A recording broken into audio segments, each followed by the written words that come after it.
پھر میں نے یہ ٹوٹل کتنی ڈگریز ہو گئی؟ ٹوٹل میری ڈگری میں 11 ماسٹرز ہیں، کمال ہے. اور اس کے ساتھ 2 بیچلرز ہیں. اور میرا آپ کی اس وقت عمر کیا ہے؟ کیا اختلاف پیدا ہوا بھائیوں کے درمیان کہ وہاں حشام صاحب نے اپنی جماعت بنائی، آپ نے قرآن و سنت موومنٹ بنائی، یا پھر ساجد میر صاحب پر اعتماد نہیں رہا کہ مرکزی جمعیت اہل حدیث کو سب نے خیر اصل بات ہے پہلے ان کا بھی رجحان تھا اس طرف مسلم لیگ وغیرہ کی طرف، تحریک انصاف تو کی طرف نہیں تھا، لیکن میرا رجحان جو تھا تحریک انصاف، مسلم لیگ اور پیپل پارٹی یا دینی جماعتوں کی طرف تھا، یا دینی تحریکات کی طرف تھا. بات کا تقاضا کرنا شروع کیا، اصرار کرنا شروع کیا کہ آپ جو ہے نا ایک طرف ہو کے رہیں، یا وہاں یا وہاں. تو میں نے انہیں کہا یار اگر آپ کو قرآن سننا، اور اس وقت آپ چیف آرگنائزر تھے. میں چیف آرگنائزر تھا، اور ان کے جتنے بڑے پروگرام تھے وہاں بھی جاتا تھا، جتنے اہم اجلاس وہ سارے میں اٹینڈ کر رہا تھا. کچھ عرصے کے بعد مجھے بھی انہوں نے مرکزی جمعیت اہل حدیث سے بے دخل کر دیا. اچھا، اس کا بھی باقاعدہ انہوں نے ایک سرکولر جاری کیا، لیٹر جاری کر دیا کہ آپ جو ہے نا آپ کو بھی اس مسئلے میں فارغ کرتے ہیں. جاتے کہ جی آپ نے ریپسٹ کی جا کے وہ کر دی تھی، اس کے حق میں جو ہے نا پیشی دے دی کہ اس کو رہا کیا جائے، چیزیں کی جائے. اور ابھی ہم نے ریسنٹلی دیکھا کہ کراچی کے ایک مدرسے کے اندر وہ ویڈیو آپ نے بھی یقیناً دیکھی ہوگی، جو دیوبندی مدرسہ احسن العلوم جامعہ جو ہے کراچی کے اندر، اس کے محتمم نے جو سب کچھ کیا. تو آپ کو وہاں کیوں جوڑا جاتا ہے کہ آپ نے ریپسٹ کے حق میں جو ہے نا وہ جیسے یہ بات کہی جاتی ہے کہ علماء اپنے مطلب آپ نے کہا نا کہ مرکزی جمعیت اہل حدیث کے ساتھ ان کا تعلق تھا، ظاہر اہل حدیث مکتبہ فکر سے تعلق تو تھا، دیوبندی علماء اپنے لوگوں کے لیے اٹھ جاتے ہیں، اہل حدیث والے اپنے لوگوں کے لیے.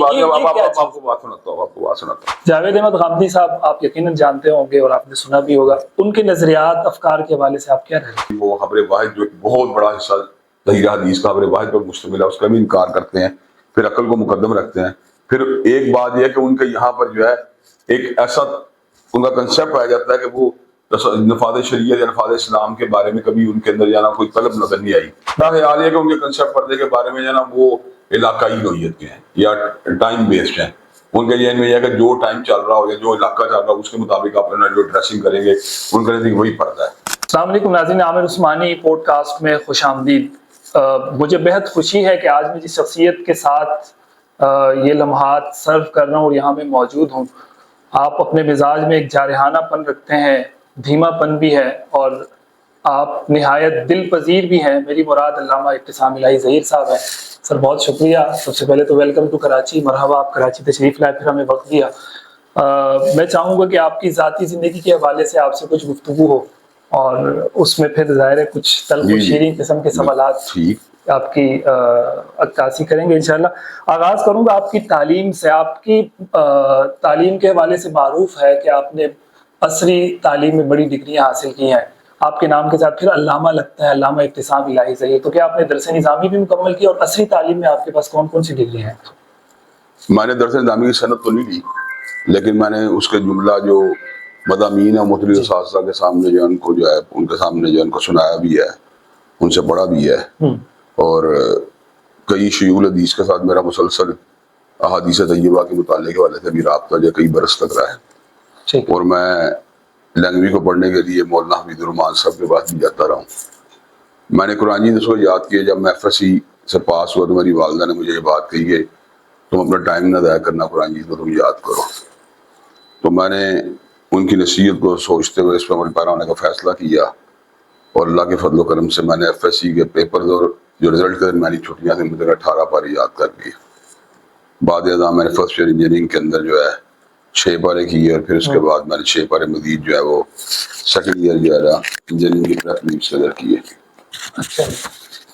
تو اللہ تعالیٰ کا شکر ہے کہ میں وہاں پہ جو دینی علوم تھے ان کو بھی پڑھتا رہا، اور چونکہ میری جو انیشیل تعلیم تھی وہ انجینئرنگ کی تھی، ہاں میکینیکل انجینئرنگ میرا ایڈمیشن ہوا تھا، تو میں نے اس کو بھی ادھورا چھوڑنا مناسب نہیں سمجھا. میں نے اسے مکمل بھی کیا، اور اس کے بعد جو ہے مجھے پھر جن علوم کے ساتھ تجسس تھا اپنے میٹرک اور انٹرمیڈیٹ تک، میں نے ان کے اندر بھی ڈگری جو ہے اپنی ان کو جو مکمل کیا، جن میں سے 3 ڈگریز ایسی ہیں جن کو میں نے ریگولر ایجوکیشن کا مکمل کیا، اور باقی میں نے پرائیویٹ جو ہے خود اس کی تیاری کر کے میں پیپر دیتا رہا. ایک میں نے میتھس کمیونیکیشن ماسٹر جو ہے وہ ریگولر کیا اس کے بعد میکینیکل انجینئرنگ کے بعد، اور ایک اس کے بعد میں نے M S C computer science جو ہے یو ٹی سے دوبارہ جو ہے کمپیوٹر انجینئرنگ جو ہے سافٹ ویئر انجینئرنگ وہ میں نے پھر یو ٹی سے جانا ریگولر کی. اور باقی جو میرے ایم فل تھا اس کے لیے میں کوچنگ لیتا رہا. یہاں سرگودا یونیورسٹی کا لاہور کیمپس تھا, جی جامعہ رحمانیہ کے اندر سے ان سے افیلیشن تھی, تو وہاں سے میں ایم فل کی اپنی جو ہے نا اس کو مکمل کرتا رہا. ہاں پی ایچ ڈی کے لیے دوبارہ میں نے پھر ریگولر پنجاب یونیورسٹی کے اندر جو ہے نا وہ ایڈمیشن لیا ہوا ہے, اور اب انشاءاللہ تھیسس جو ہے میرا 2-3 مہینے کے اندر سبمٹ ہو جائے, کورس اور میرا مکمل ہو چکا ہے, تو اس کے ساتھ میری پی ایچ ڈی کی ڈگری جو ہے نا مکمل ہو جائے گی. ایک اور تھا وہ ڈسٹنٹ لرننگ کے اندر جو ہے اس سے میں نے استفادہ کیا, وہ ہمارا ایم ایس سی سائیکالوجی تھی, جس کو پنجاب یونیورسٹی کے اندر کی شرط یہ تھی کہ پنجاب بھر کے کالجز کے اندر کہ آپ نے بی ایس کے اندر جو ہے نا سائیکالوجی میں رکھی ہو تو پھر آپ کر سکتے ہیں. ٹھیک. تو مجھے بڑی دلچسپی تھی اس فیلڈ کے ساتھ, تو میں نے پھر اس کو سرچ کرتا رہتا تھا کہیں ایسی جگہ سے مجھے کرنے کا موقع مل جائے جہاں یہ شرط جو ہے نا اس کو ویو کر دیں. تو انہوں نے بہاؤالدین ذکریہ یونیورسٹی ملتان نے لیڈس کالج لاہور کے ذریعے جو ہے نا اس شرط کو یہاں ویو کیا. تو لیڈس کالج والوں کا جو تھا خانے وال کے اندر ایک کالج تھا, اس کے ساتھ جو تھی وہ افیلیشن تھی, تو ان کے ساتھ پھر میری جو ہے نا ڈسٹنٹ لرننگ کے حوالے سے جو ہے نا وہ ان سے رابطہ رہا, اور بعد میں میرے پیپر وغیرہ بھی تھے خانے وال میں ہوئے. تو اسی طرح پھر مجھے چونکہ میری جو بیک گراؤنڈ تھی ابتدائی ایجوکیشن کی انگلش تھی, تو مجھے انگلش لکھنے بولنے پڑھنے میں دقت پیش نہیں تھی آتی, تو مجھے لٹریچر کے ساتھ بھی کچھ شغف تھا. تو پھر میں نے اپنی پہلی ڈگری جو ماسٹر ان میتھس کمیونیکیشن کا مکمل کی, وہ لٹریچر کی ڈگری تھی, لٹریچر میں. ہاں ایم اے انگلش لٹریچر. اس کے بعد پھر میں نے اللہ کا شکر ہے اسلامک اسٹڈیز میں کیا, پھر عربک میں کیا, پھر اس کے اندر میں نے یہ ٹوٹل کتنی ڈگری ہوگی؟ ٹوٹل میری ڈگری میں 11 ماسٹرز ہیں, کمال ہے. اور اس کے ساتھ 2 بیچلرز ہیں. اور میرا آپ کی اس وقت عمر کیا ہے؟ اس وقت میری عمر جو ہے نا 53 ہے. تو یہ تقریباً یعنی پاکستان کا ایسا ملک ہے جس نے 11 عصری ڈگریاں حاصل کی, 11 ماسٹرز کی ہے. تو آپ کو اس بات کا علم ہے کہ پاکستان میں ایسا کوئی اور فرد ہے جس نے 11 میں نے تو ابھی تک ایسا بندہ نہیں کسی 3-4 ڈگریاں لی ہوں, وہ تو لوگ مجھے ملے ہیں. اچھا. ابھی تک کوئی 10 ڈگریاں اس کے قریب ڈگری والا بندہ مجھے تاحال تو نہیں ملا. اور اس کے ساتھ ساتھ حفظ قرآن وغیرہ یہ سارے حفظ قرآن, اور پھر میں نے وہ علوم اسلامیہ جو عربی تھی, عربک لٹریچر وغیرہ, اس وقت اس کے اندر بھی ماسٹر اس لیے کیا کہ جو میری چیزیں تھیں ان کو فوکس کر سکوں, جو میں نے اسلامک اسٹڈیز کے اندر بقایا طور پہ اپنی تدریسی طور پہ حاصل کرنے کی کوشش کی تھی. تو اللہ کا شکر ہے وہ میں اس کے اندر ماسٹرز اسلامک اسٹڈیز کرنے کے بعد اور عربک کرنے کے بعد مزید میرے اندر شرح صدر پیدا ہوا کہ جو میں وہاں پڑھتا رہا ہوں پہلے مدارس وغیرہ سے اور اساتذہ وغیرہ سے, اس کے اندر پختگی پیدا ہوئی. اور میں نے ہمیشہ سے علماء کے جو مجموعے تھے, علماء اہل حدیث کے بھی اور علماء اہل سنت کے بھی, ان مجموعوں کا باقاعدہ ممبر تھا, تاکہ ان کے جو فقہی اتنی ڈسکشن ہوتی ہیں میں ان کی مختلف آراء ان کو سنتا رہوں.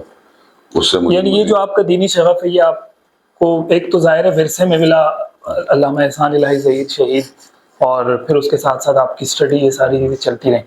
اچھا, پاکستان میں اسلامی نظام کے نفاذ کے لیے ظاہر مختلف تحریکات چلتی رہی ہیں اور مختلف جماعتیں بھی بنی ہیں.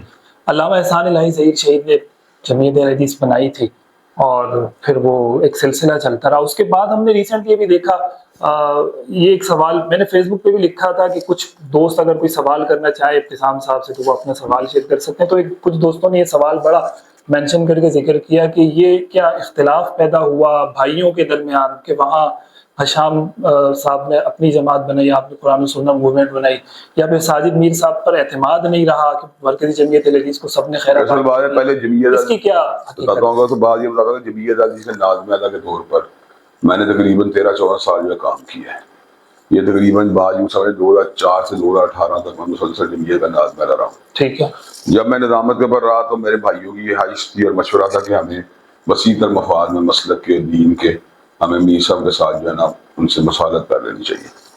میں اس بات کا اتنا دلی طور پر مجھے شرح صدر نہیں تھا اس بات کے اوپر, کیونکہ میں رائٹ ونگر رہا تھا میر صاحب وغیرہ کے مقابلے, ان کا پھر بھی رجحان تھا اس طرف مسلم لیگ وغیرہ کی طرف, تحریک انصاف تو پھر نہیں تھا, لیکن میرا رجحان جو تھا تحریک انصاف, مسلم لیگ اور پیپل پارٹی بجائے دینی جماعتوں کی طرف تھا, دینی تحریکات کی طرف تھا. تو میں سمجھتا کہ یار یہ اپرچونٹی اویل کرنے کی سارا اتنی ضروری نہیں ہے. جب اللہ تعالیٰ کو منظور ہوگا پارلیمانی راستے بھی آسان ہو جائے گا, جب تک منظور نہیں ہم ویسے ہی اپنے پلیٹ فارم کے اوپر یا دینی جماعتوں کے اشتراکی عمل سے جو کرتے رہیں گے. تو لیکن اس کے باوجود جب میری فیملی کے اندر میرے بھائی اور بعض سید علماء نے اس بات کے اوپر مجھے زیادہ مادہ اور تحریک دی کہ یار آپ وہاں چلیں, تو پھر میں جو ہے نا اپنے بھائیوں کے مشورے کے ساتھ اور علماء کے انگیج کرنے کے اوپر جو ہے نا مرکزی میں شامل ہو گیا. جب مرکزی میں شامل ہوا وہاں میں نے ایک شرط رکھی کہ میں